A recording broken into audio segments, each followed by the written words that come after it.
So, let's go. Number 1. Bufo alvarius toad glands.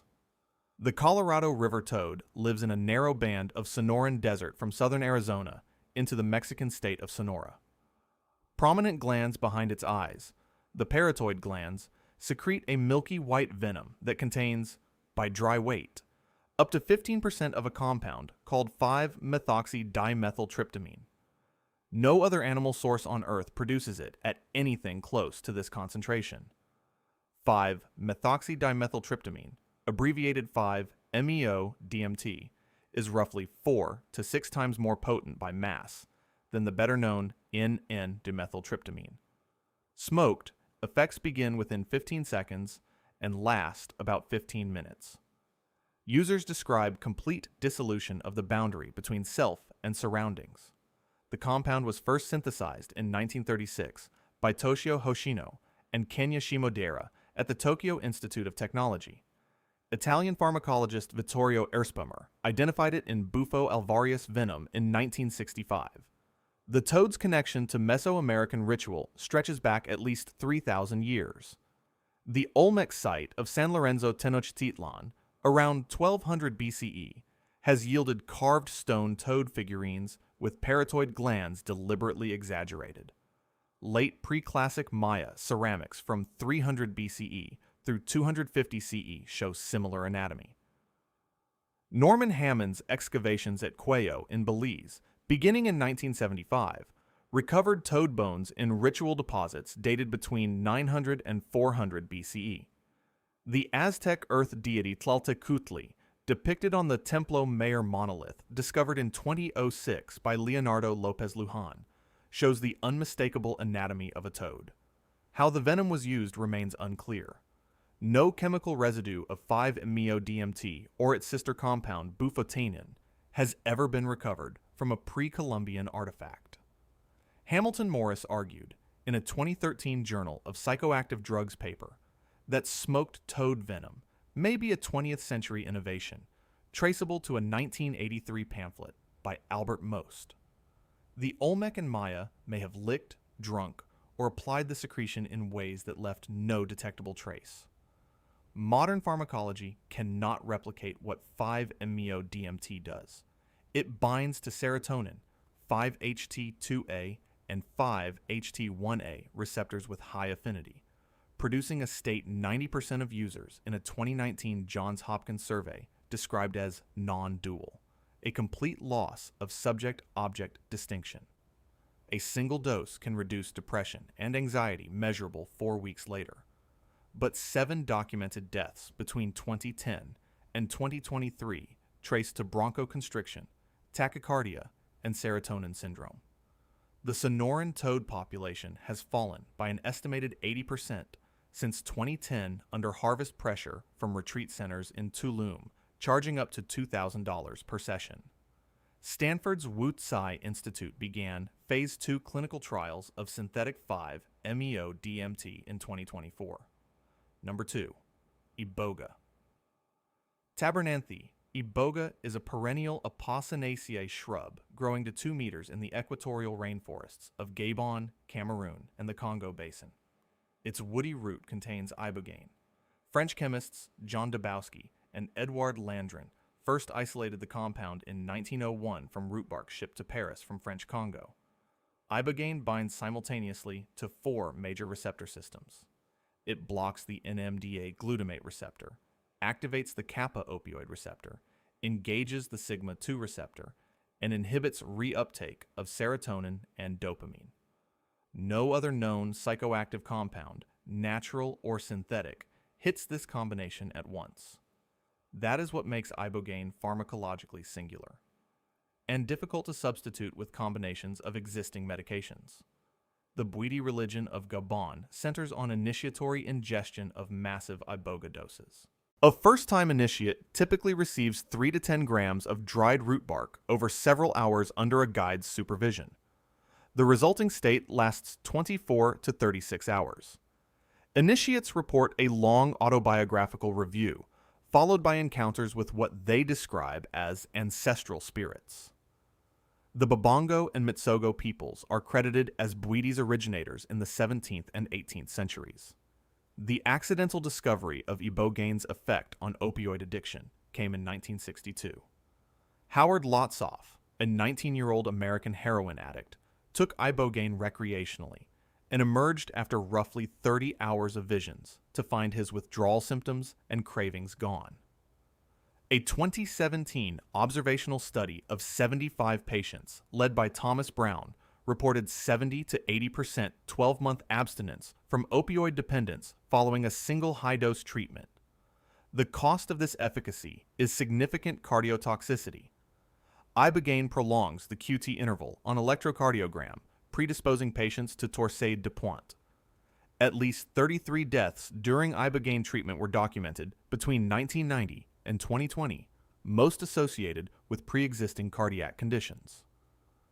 Albany Medical College chemist Stanley Glick developed a semi-synthetic analog in 1996 called 18-methoxycoronaridine, which retains anti-addiction properties without the cardiac risk. A 2024 Stanford clinical trial led by Nolan Williams treated 30 United States military veterans suffering from post-traumatic stress disorder, depression, and traumatic brain injury with a single dose of Ibogaine combined with intravenous magnesium to protect the heart. The results, published in Nature Medicine, showed significant symptom reductions across all three conditions persisting 1 month after treatment. Gabon declared Iboga a national cultural treasure in 2000. The plant requires 10 years to mature before harvest. Sustainable cultivation projects led by the Blessings of the Forest Collective have begun replanting depleted stands. Number 3. Pituri.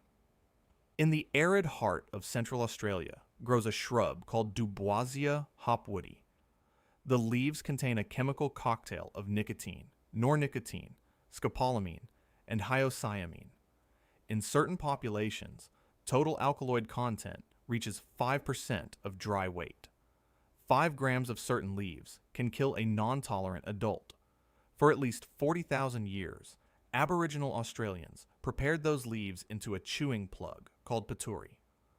Archaeological evidence at Majid Baby Rock Shelter in Arnhem Land places human occupation back to roughly 65,000 years before present, with residue consistent with Pituri preparation at least 40,000 years old.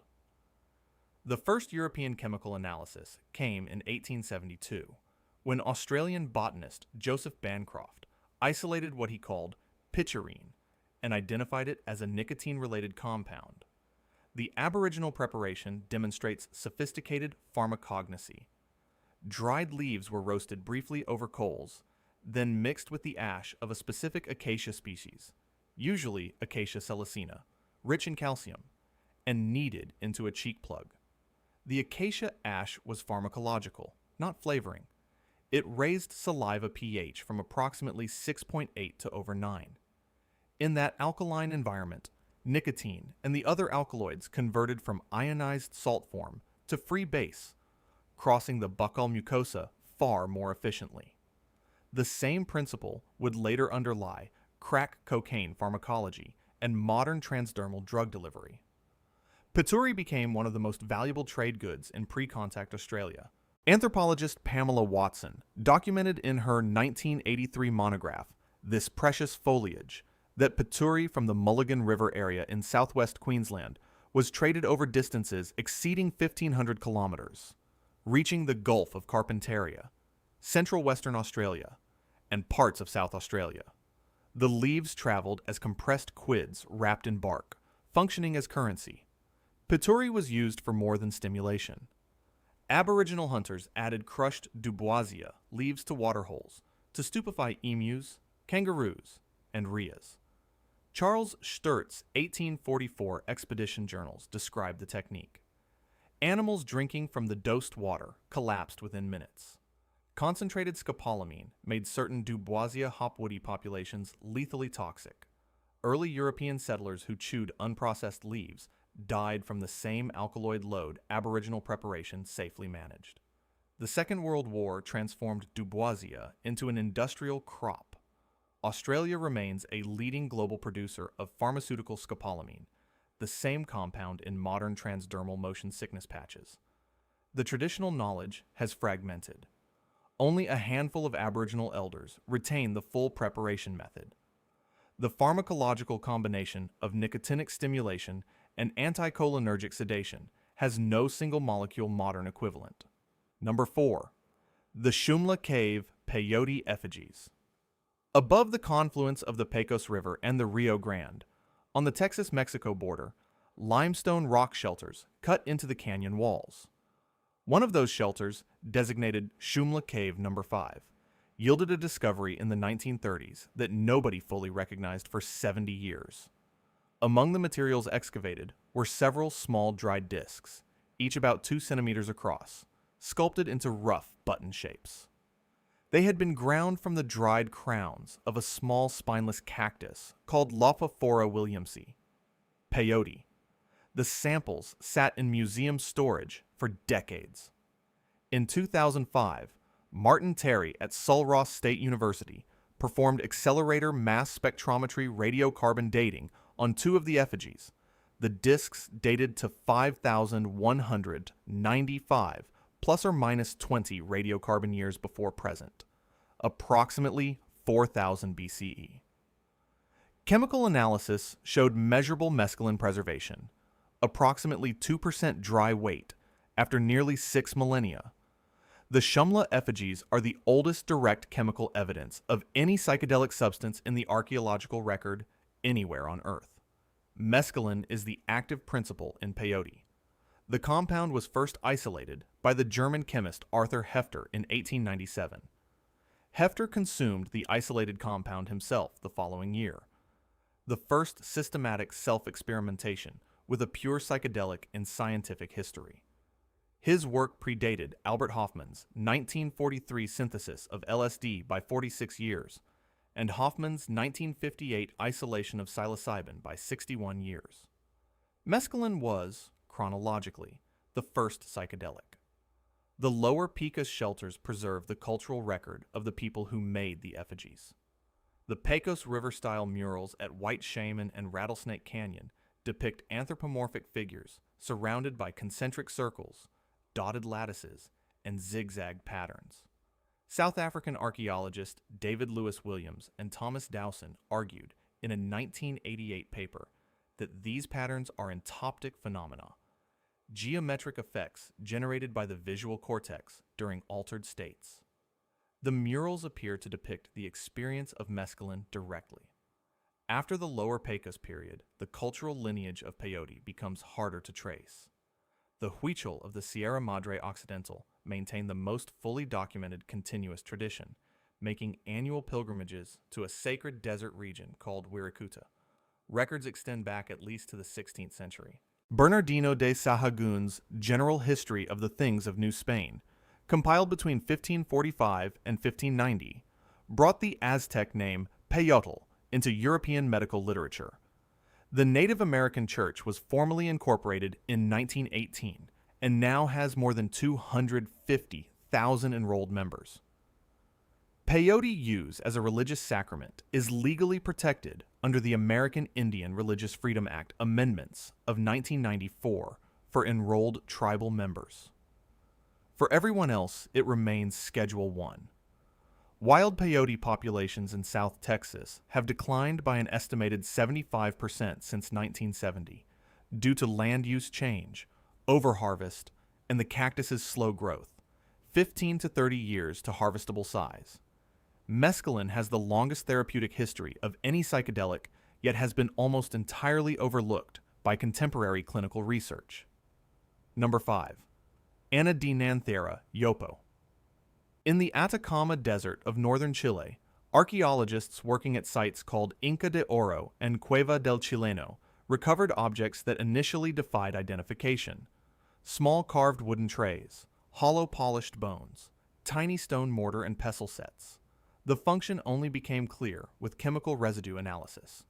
They were paraphernalia for one of the most aggressive psychoactive drugs in human history.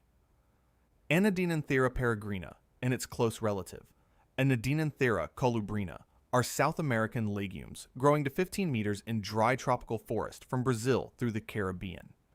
The seeds, dark reddish-brown and roughly 5 millimeters across, contain a mixture of tryptamines, N-dimethyltryptamine, 5-methoxydimethyltryptamine, and the related compound bufotenin.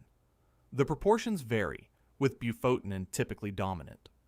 Indigenous preparation involves roasting the seeds, removing the hard outer testa, grinding the kernel to a fine powder, mixing with an alkaline additive, calcium-rich snail shell ash or wood ash, and insufflating it through a hollow bone tube. The bones recovered at Inca de Oro and Cueva del Chileno were pelican and rhea wing bones, polished smooth by use. Constantino Manuel Torres and David Bondison Repke confirmed bufotenin residue on the wooden snuff trays in a 2006 paper. Accelerator mass spectrometry dated the artifacts to between 130 BCE and 1260 BCE. These are the oldest physical artifacts of insufflated psychedelic drug use on Earth. The pharmacological aggressiveness is striking. The active dose is approximately 50 to 100 milligrams. Effects begin within seconds. The first phase is intense physical. Violent vasoconstriction, watering eyes, copious mucus discharge, and frequently vomiting. Only after the body has finished revolting do the visions begin, lasting 15 to 40 minutes.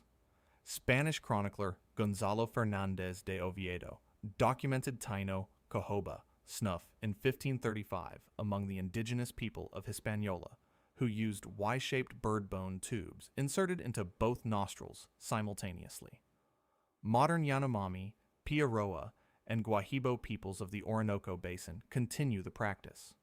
Ethnographer Gerardo Reichel Dolmatov's 1971 fieldwork among the Tucano of the Vopes River documented the visionary content, geometric patterns followed by jaguar and serpent imagery, strikingly similar to the lower Picos motifs.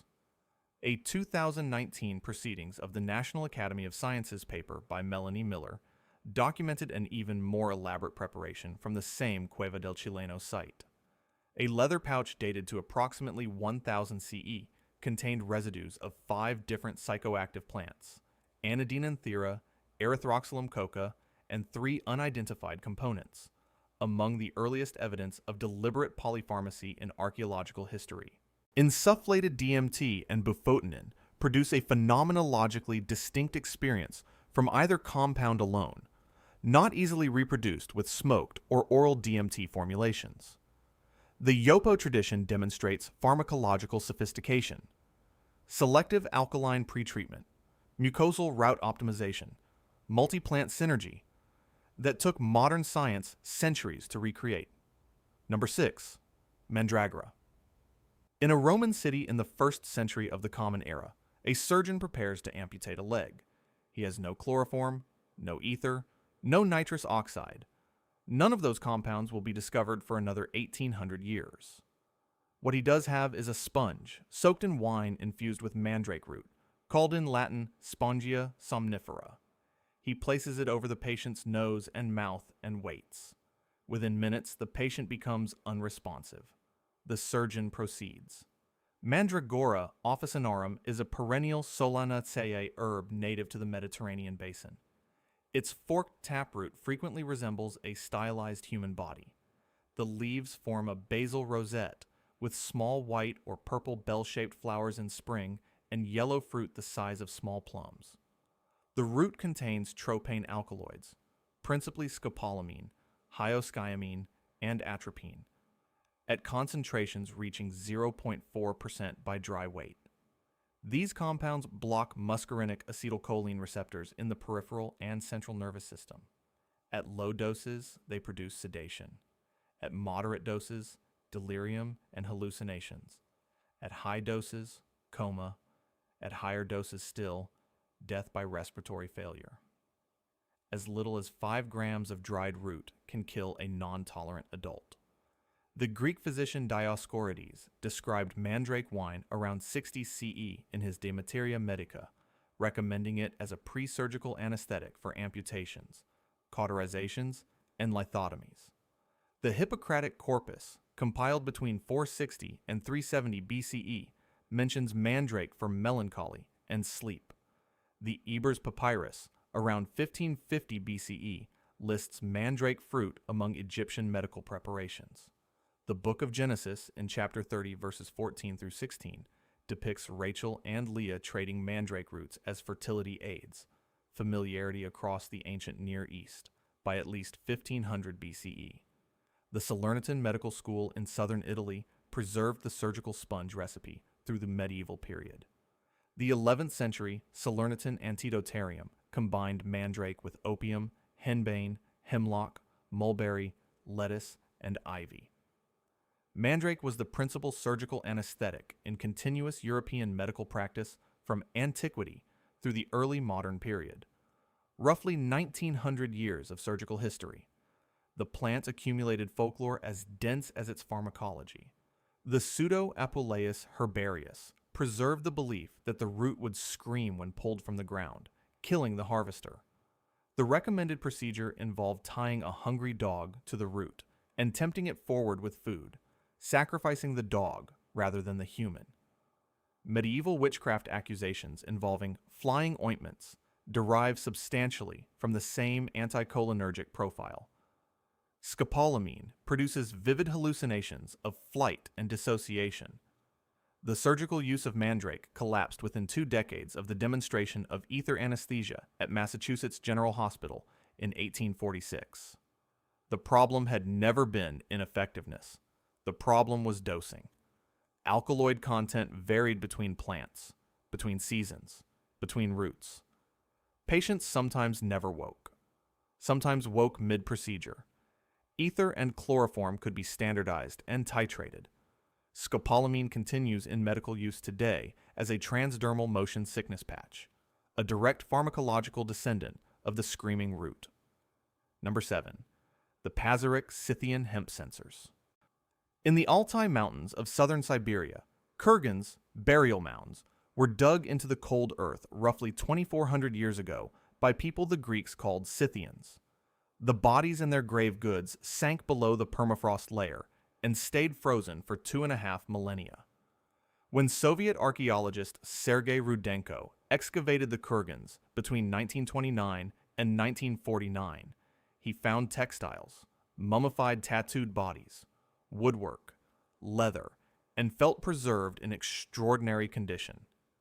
In kurgan number 2, Rudenko found a small bronze censer on 6 tapering legs, scorched on the interior, alongside charred hemp seeds and a wooden tent frame, roughly 1 meter cubed, lined with felt.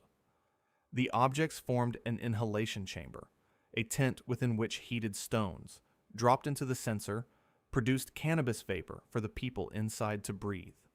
The Greek historian Herodotus, writing around 440 BCE in Book 4 of his Histories, had described this practice. He recorded that Scythians, after burying their dead, constructed small felt tents, threw hemp seeds onto heated stones inside, and howled with pleasure as the vapor rose. For 2.5 millennia, his account was treated as half-credible exoticism. The Pazyryk finds confirmed it. Radiocarbon dating placed the burials between 500 and 300 BCE. The story moved further forward in 2019.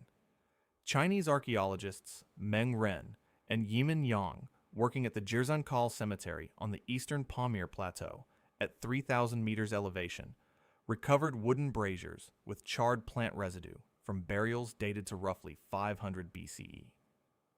Gas chromatography mass spectrometry identified cannabinol, abbreviated CBN, in concentrations significantly higher than wild cannabis sativa populations of the region. CBN is the degradation product of THC. The cannabis burned at Jirzankal was not wild fiber hemp. It was a deliberately selected high THC variety. This is the earliest direct chemical evidence of selective breeding of cannabis for psychoactive potency anywhere on Earth. Pollen evidence had documented cannabis cultivation in the region back to 2800 BCE, but earlier material was hemp grown for fiber. A genetic study by Tian Tian and colleagues in 2021 located the original domestication of cannabis in the Pamir Tian Shan region. The Pamir route formed part of the Proto-Silk Road network. Cannabis tradition traveled with the trade. The Ukok Princess Burial, excavated by Russian archaeologist Natalia Polosmak in 1993, contained a young woman buried with hemp seeds and a small leather pouch of coriander seeds, possibly an additional ritual ingredient. Sarmatian period braziers from the Don River region show the practice extending across Iron Age Eastern Europe.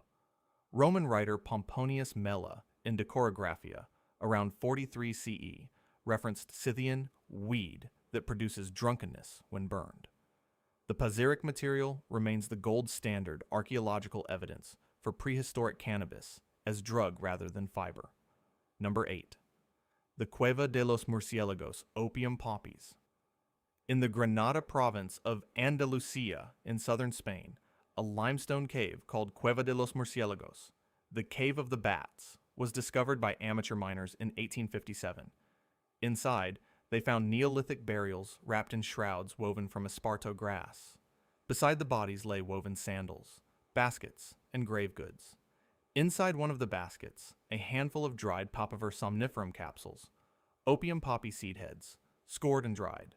For more than a century, the find was treated as interesting, but unremarkable, dated to approximately 4000 BCE on rough cultural typology. The chronology mattered because the earliest documentary evidence of opium comes from Sumerian cuneiform tablets dated to roughly 3400 BCE, which refer to the poppy by the ideogram hul-gil, translated as joy plant. The Mesopotamian evidence was traditionally treated as the origin point of organized human opium use. In 2023, an interdisciplinary team led by Francisco Martinez Sevilla published a redating of the Cueva de los Murciélagos materials using accelerator mass spectrometry on the esparto basketry and contents. They obtained calibrated dates of approximately 6200 to 6000 calendar years before present. The Iberian poppy material is older than the Sumerian textual record by approximately 700 years. The earliest organized human opium use was not Mesopotamian, but Iberian. The biology compounds the surprise. Papaver somniferum is not native to the Iberian Peninsula. Its native range is the eastern Mediterranean. The presence of the cultivated species in a Neolithic Andalusian burial cave by 4000 BCE implies long-distance plant exchange networks were operating across the Mediterranean 1,000 years earlier than most reconstructions of Neolithic trade had suggested. The wild relative Papaver setigirum is native to the western Mediterranean, but the cave material has been morphologically identified as the cultivated species. The dried latex of Papaver somniferum capsules contains morphine, codeine, thebaine, papaverine, and noscapine. German pharmacist Friedrich Serturner isolated pure morphine from raw opium in 1804, naming it after Morpheus, the Greek god of dreams. The first plant-derived alkaloid isolated in pure form, founding modern pharmacology.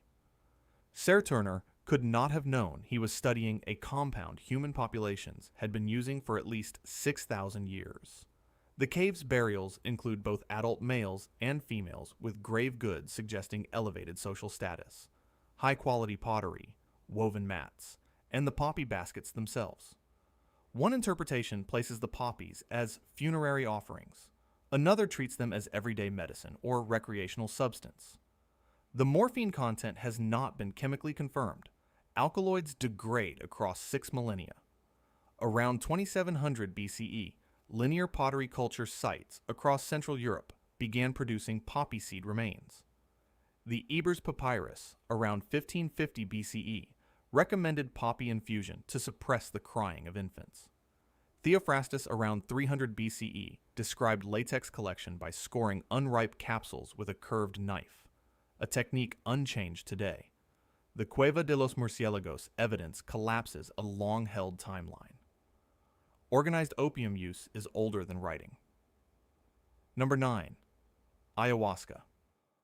A traditional ayahuasca brew involves 2 specific plants. The woody vine, Banisteriopsis, KAP, contains beta-carbolines, harmine, harmaline, and tetrahydroharmine, which are reversible inhibitors of the enzyme monoamine oxidase A. The leafy shrub Psychotria viridis contains N,N-dimethyltryptamine, DMT. On its own, oral DMT does nothing. The enzyme monoamine oxidase A in the gut wall destroys it before it can cross into circulation. The beta-carbolines from the vine inhibit that enzyme. The combination renders oral DMT active for 4 to 6 hours, producing a sustained psychedelic experience instead of pharmacological irrelevance. The combination is, on its face, statistically impossible. The Amazon basin contains roughly 40,000 vascular plant species. 2 specific species must be combined in the right proportions, brewed for several hours, and consumed together to produce the effect. No partial combination works. Banisteriopsis alone produces only mild beta-carboline effects. Psychotria viridis alone produces nothing orally. The combination must have been discovered. How is one of ethnobotany's most discussed puzzles? Indigenous Amazonian explanation is consistent across cultures. The plants themselves taught the combination to early healers through dreams or visions. Wade Davis explored this account in his 1996 book One River without resolving it. Botanist Dennis McKenna's 1984 PhD thesis at the University of British Columbia was the first scientific explanation of the pharmacological logic, though McKenna acknowledged that empirical discovery, by trial and error, in a flora of 40,000 species would require either enormous luck or a different methodology than the one Western chemistry uses. Archaeological evidence is indirect. A stone bowl recovered at the La Florida site in the Ecuadorian Amazon, dated to approximately 500 BCE, shows residue of multiple psychoactive plant compounds consistent with an ayahuasca-type preparation. The Shipibo Conibo, Ashaninka, and Kokama peoples of the Peruvian and Brazilian Amazon maintain extensively documented continuous traditions. The first European documentation came in 1858, when Ecuadorian geographer Manuel Villavicencio consumed the brew during a survey expedition. British botanist Richard Spruce had described both plants in his 1853 field journals, published posthumously in 1908. DMT itself was first synthesized in 1931 by Canadian chemist Richard Mansky. Brazilian chemist Oswaldo Gonçalves de Lima identified it as a natural product in Mimosa tenuiflora roots in 1946. A 2019 Lancet Psychiatry paper by Fernanda Paljano Fontes documented a single-dose ayahuasca trial in patients who had failed multiple conventional antidepressants, with significant placebo-corrected reduction in depression at 1 week persisting in many beyond. Brazilian law since 1992 has permitted ayahuasca use within the União do Vegetal and Santo Daime religious organizations. A 2006 United States Supreme Court ruling, Gonzalez versus O Centro Espírita Beneficente, União do Vegetal, allowed sacramental import under the Religious Freedom Restoration Act. Ayahuasca tourism brings an estimated 30,000 foreign visitors per year to the Peruvian Amazon. Modern psychiatry can isolate DMT and combine it with synthetic MAO inhibitors, but the full pharmacological profile of authentic ayahuasca has not been reproduced. Number 10. Soma. The Rig Veda is the oldest text in the Sanskrit language. It was composed in oral form between roughly 1500 and 1200 BCE by Indo-Aryan peoples migrating into the Indian subcontinent from Central Asia. The entire ninth mandala of the Rig Veda, 114 hymns, is dedicated almost entirely to a substance called Soma. The full text contains 1,028 individual references to Soma. It is praised as a god, as a plant, as a drink, and as the source of the god's immortality. Indra drinks Soma before slaying the dragon Vritra. Mortals who consume it report feeling lifted into the company of the gods. The Rig Veda describes Soma's preparation in considerable detail. Stalks were pounded between 2 stones. The juice was filtered through sheep's wool. The filtered liquid was mixed with water and milk before ritual offering and consumption. The plant grew in the mountains. It was greenish or tawny. Its effects produced visions and ecstatic states. What the Rig Veda does not provide is a botanical identification clear enough to settle the question of what plant Soma actually was. The Avestan religious tradition of Iran preserves the cognate substance Hawoma, central to Zoroastrian ritual, prepared and named identically.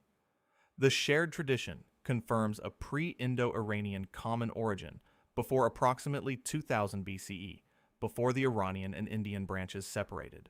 But by the time the Brahmana texts were composed around 900 BCE, the botanical identity of Soma was already obscured in India. The Brahmanas described substitute plants used in lieu of the original.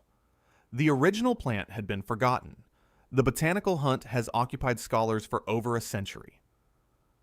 R. Gordon Wasson published Soma, Divine Mushroom of Immortality, in 1968, arguing Soma was Amanita muscaria, the red and white fly agaric. Wasson cited hymns describing Soma as single-eyed, consistent with a mushroom cap, and pointed to descriptions of consuming mushroom-laced urine, consistent with Amanita pharmacology, since muscimol passes through the kidneys, retaining activity. Iranian-American scholar David Stofflet Flattery, in a 1989 book co-authored with Martin Schwartz, argued instead for Paganum harmala, Syrian rue. British scholar John Brow, in a 1971 paper, argued for Ephedra sinica, citing the stalk-pounding preparation and the stimulant effect in many hymns. Ethnobotanist Terence McKenna proposed Psilocybe cubensis in 1992, though P. cubensis is a Central American species not present in Iron Age South Asia. A potentially decisive piece of evidence emerged in 2003 from excavations at Togolok 21 in southern Turkmenistan. Ceramic vessels yielded residue containing both ephedrine alkaloids and cannabinoids in combination, dated to approximately 2000 BCE, consistent with a multi-ingredient brew using ephedra as the principal stalk, possibly combined with cannabis or Paganum harmala. Persian and Indian ethnobotanist Harry Nyberg has argued for exactly this kind of multi-component preparation. What is not in dispute is the cultural fact. Soma disappeared from active religious use, coincident with Vedic codification around 1000 BCE. Modern Brahmanical practice continues the ritual with substitute plants, Sarcostemma acidium and Cynancum acidum, neither psychoactive. The Iranian Hayoma tradition similarly uses ephedra as a ritual substitute.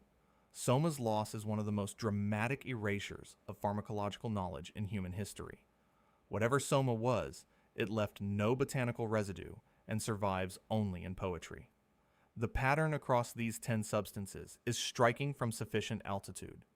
Human populations on every inhabited continent except Antarctica independently identified the most pharmacologically potent local plant species and built elaborate ritual technologies around their use. South American ayahuasca, Anadenanthera Yopo, and coca emerged within overlapping Amazonian Andean traditions. North American peyote and Mesoamerican toad venom emerged within independent Mesoamerican lineages. African Iboga emerged within Central African forest traditions. Eurasian opium, Mandragora, cannabis, and the Soma, candidates emerged across the western and southern Eurasian steppe and Mediterranean. Australian Pituri represents a separate 40,000-year tradition, isolated from any of the others. Much of this knowledge clusters around the serotonin 5-HT2A receptor system, which mediates the subjective effects of mescaline, psilocybin, DMT, 5-MeO-DMT, ibogaine, and bufotenin. Independent human populations across deeply isolated genetic and geographic distances all converged on plants acting on this single receptor family. Anthropologist Michael Winkelmann has documented that more than 90% of pre-industrial societies surveyed maintained at least one psychoactive ritual tradition. A second pattern of convergence involves the tropane alkaloid plants. Mediterranean Mandragora, Amazonian Datura, and Australian Duboisia all act on muscarinic acetylcholine receptors and produce strikingly similar anticholinergic experiences. delirium, dissociation, sensations of flight. 3 unconnected continents independently identified this pharmacological domain. Indigenous traditions rarely isolated single compounds. They preferred whole plant or multi-plant preparations. Multi-plant combinations, ayahuasca, the Soma candidates, the Cueva del Chileno polypharmacy pouch, frequently produced effects unattainable from any single component. The combination of MAO inhibition with tryptamine substrate, as in ayahuasca, is one of the most complex pharmacological maneuvers in any traditional medicine. The combination of nicotinic stimulation with anticholinergic sedation, as in Pituri, has no modern pharmaceutical analog. The simultaneous opioid receptor modulation, NMDA antagonism, and serotonin agonism of Iboga cannot be approximated by any combination of approved drugs. The standardization of modern medicine around isolated single compounds has narrowed rather than broadened the pharmacological repertoire available for treatment.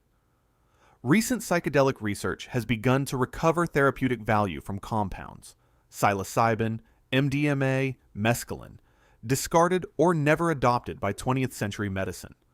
Modern medicine's relationship with the prehistoric pharmacopoeia has been, until very recently, almost entirely one of exclusion.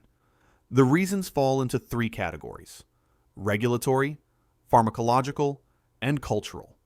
The regulatory barriers begin with the 1961 Single Convention on Narcotic Drugs, which placed most plant-derived psychoactives in restrictive international categories without any acknowledgement of therapeutic history. The 1970 United States Controlled Substances Act extended Schedule I status to psilocybin, mescaline, DMT, bufotenin, and most plant-derived compounds. Schedule I status creates research-grade obstacles. It requires DEA approval for each individual study. It restricts university handling. It removes the substances from standard pharmaceutical pipelines. The pharmacological barriers are equally substantial. Cardiotoxicity in Iboga and 5-MeO-DMT requires medical infrastructure unavailable in standard outpatient settings. Whole plant preparations cannot be patented under existing intellectual property law, removing pharmaceutical industry incentive for development. Mescaline, peyote, and ayahuasca all require slow-growing plant sources incompatible with mass commercial production. The pharmacological complexity of multi-plant combinations is difficult to regulate as single-molecule medicines. Long durations, 12 to 36 hours for Iboga, 8 to 14 for peyote, 4 to 6 for ayahuasca, require staffing infrastructure rare outside research settings. The cultural barriers are subtler, but equally consequential. The set and setting requirement of psychedelic therapy, the ritual and interpersonal framework, does not fit the standard pharmaceutical model of pill and instruction. Many of these compounds produce experiences of mortality, ego dissolution, or ancestor contact that conflict with biomedical models of healing. Indigenous intellectual property rights and benefit-sharing agreements were not codified internationally until the 2010 Nagoya Protocol. Patient outcomes for traditional psychedelics depend heavily on guide experience, which cannot be standardized across institutions. Modern psychiatric clinical trials require placebo controls that are difficult to construct for compounds with unmistakable subjective effects. Insurance reimbursement codes do not exist for most of these compounds in any major Western healthcare system. The pharmaceutical industry favors short-duration, single-mechanism drugs amenable to mass-market production. Indigenous healers possessing functional knowledge of these plants have been systematically marginalized from formal medical institutions. The criminalization of recreational psychedelic use in the 1960s and 70s suppressed an entire generation of research. Recent regulatory shifts, including Oregon's 2020 psilocybin therapy legalization and FDA breakthrough designations for MDMA and psilocybin, represent early reversals. Modern medicine has not yet developed institutional frameworks for compounds whose principal therapeutic action is the production of visionary experience. Soma is the case study. Within roughly 500 years of the Rigveda's composition, the identity of Soma disappeared from the tradition that worshipped it. The Brahmanical substitute plants, Sarcostemma and Sinancum, are not psychoactive. The ritual continued. The pharmacology vanished. Among the world's great religious substances, Soma is the cleanest example of a complete erasure. Iboga came perilously close to similar loss. Missionary suppression of Bwiti practice in the early 20th century reduced active practitioners to a few thousand. Ayahuasca traditions were threatened by Catholic missionaries until the Brazilian rubber boom era, when economic value of indigenous labor preserved the cultural infrastructure that carried the brew forward. Pituri preparation knowledge has been lost across most of the Aboriginal communities, where it was once central. The Mulligan River trade route collapsed entirely within 50 years of European settlement. Peyote knowledge survived because the Native American Church established legal protection across multiple United States jurisdictions. Mandragora's surgical use was lost not through cultural suppression, but through pharmacological replacement by ether, a different mechanism of erasure entirely. The Pazyryk hemp tradition died with the Scythian polities themselves. Modern Eurasian cannabis use derives from independent traditions, not from the Iron Age high THC selective breeding documented at Jirzankal. The Cueva de los Murciélagos, opium use vanished. Iberian opium pharmacology was re-imported from the Eastern Mediterranean a millennium later. Bufo Alvarius toad venom use has no continuous indigenous lineage. The modern practice is a 1980s reconstruction whose authenticity is disputed. Pharmacological knowledge transmitted orally has a half-life roughly correlated with the social stability of the transmitting community. Climate change, colonial displacement, and disease epidemics have systematically truncated indigenous pharmacological transmission. Written records have preserved fragments: Herodotus on Scythian hemp, the Rigveda on Soma, Dioscorides on Mandrake, but lost most preparation specifics. Archaeological residue analysis has begun to recover information that oral and textual tradition lost. The Jirzankal THC, the Cueva del Chileno polypharmacy, the Iberian opium dating. Recovered information is necessarily partial. Residue analysis confirms presence. It rarely confirms preparation, dosage, frequency, or social context. The reconstruction problem differs by substance. Ayahuasca survives in continuous tradition. Mandragora survives in text, but not practice. Soma survives in neither. Ethnopharmacologists, including Wade Davis, Dennis McKenna, and Constantino Manuel Torres, have devoted careers to recovery work. Some lost knowledge is unrecoverable in principle. The social, ritual, and dietary contexts in which these substances were used cannot be reconstructed from chemical residue. Modern pharmacology has access to molecules, but rarely to the full pharmacological systems within which those molecules once functioned. The current wave of psychedelic clinical research is the first sustained attempt by modern Western medicine to engage with the prehistoric pharmacopoeia in nearly a century. The FDA granted breakthrough therapy designation to MDMA-assisted psychotherapy for post-traumatic stress disorder in 2017, and to psilocybin for treatment-resistant depression in 2018, and again in 2019. The 2024 FDA rejection of MDMA following the Lykos Therapeutics submission demonstrated the unresolved regulatory challenges for set and setting drugs, but the broader trajectory continues. Psilocybin therapy received approval in Oregon in 2020 and in Colorado in 2022, the first United States state-level legal frameworks for psychedelic therapy. The Multidisciplinary Association for Psychedelic Studies, founded by Rick Doblin in 1986, has spent nearly 4 decades building the clinical infrastructure for psychedelic-assisted therapy. Imperial College London's Center for Psychedelic Research, founded in 2019 under Robin Carhart Harris, has conducted clinical trials of psilocybin, DMT, and 5-MeO-DMT. Stanford's Wu Tsai Institute began Phase 2 trials of synthetic 5-MeO-DMT for for major depressive disorder in 2024. Nolan Williams's 2024 Stanford Ibogaine trial in military veterans demonstrated significant reductions in PTSD, traumatic brain injury, and depression symptoms following a single magnesium-protected dose. The results were among the most striking outcomes ever reported for a single-dose psychiatric intervention. Some prehistoric drugs have been left almost entirely outside the modern clinical pipeline. Mescaline remains essentially absent from contemporary clinical research, despite having the longest therapeutic history of any psychedelic. Peyote conservation status has discouraged research, and most contemporary mescaline studies use synthetic material. Pituri, Mandragora, and the Anadenanthera tradition are entirely absent from modern clinical research. Cannabis has been rehabilitated for medical use in most Western jurisdictions, though high THC selective breeding now far exceeds the Pazyryk levels of 2.5 millennia ago.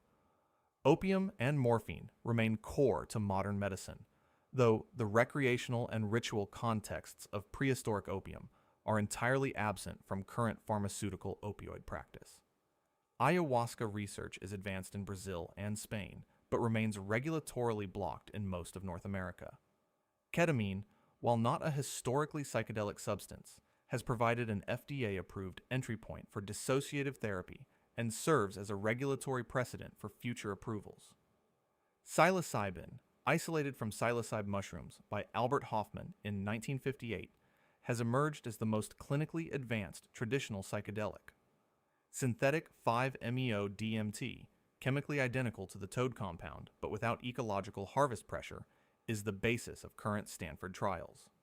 The cardiotoxic profile of ibogaine has restricted research to magnesium-protected protocols and synthetic analogs such as 18-methoxycoronaridine. Recent meta-analyses estimate more than 200 clinical trials of psychedelic compounds currently active worldwide. The next decade is likely to bring FDA decisions on psilocybin, ibogaine, and possibly DMT. Mescaline, Mandragora, and Pituri remain unlikely candidates for formal medical revival. Human pharmacological engagement with potent psychoactive plants stretches back at least 40,000 years. The Majidbebe Pituri residue, the Shumla Peyote effigies, the Cueva de los Murciélagos poppies, and the Jirzankal cannabis all predate any modern pharmaceutical industry by millennia. The development of modern pharmacology dates from roughly 1804 with Friedrich Serturner's morphine isolation, about 2 centuries of a roughly 250,000-year tenure of behaviorally modern humans. More than 99% of human pharmacological experience predates clinical medicine entirely. Prehistoric peoples managed acute injury, chronic illness, childbirth, surgery, depression, addiction, and grief with the plants available to them. Many of those plants worked. Preserved residue chemistry confirms therapeutic alkaloid content matching modern medicinal extracts. The collapse of indigenous pharmacopoeia under colonial contact represents the largest loss of medical knowledge in human history. Recovery is happening, slowly and unevenly, through archaeology, ethnobotany, and clinical research. The clinical recovery is necessarily partial. Knowledge of dosage, setting, and integration cannot be fully reconstructed from chemical traces. Modern psychiatric practice is beginning to incorporate techniques from indigenous traditions. Guided sessions, prepared environments, integration counseling, that were standard prehistoric practice. Many prehistoric compounds work where modern medications fail, in single-dose addiction interruption, in treatment-resistant depression, in end-of-life anxiety, in moral injury, and post-traumatic stress. The pharmacological gap between traditional and contemporary medicine is not a story of primitive versus advanced, but of different approaches to the same biology. Indigenous pharmacology emphasized whole-person experience. Modern pharmacology emphasizes targeted molecular intervention. Both approaches have strengths the other lacks. The recovery now underway is most productive where it integrates rather than displaces indigenous knowledge. Soma may never be recovered. The Iboga tradition may yet be lost. The Anadenanthera lineage survives by a thread. What survives is fragmentary but powerful, and demonstrates that the prehistoric pharmacopoeia was not a curiosity, but a sophisticated medical system that addressed problems modern medicine still cannot fully solve. The 10 substances surveyed represent only a fraction of what was once known. The remainder is preserved, if at all, in fragments of text, residue, ritual, and oral tradition. The question is no longer whether modern medicine can learn from prehistoric pharmacology. The question is whether the recovery can happen quickly enough to preserve what remains.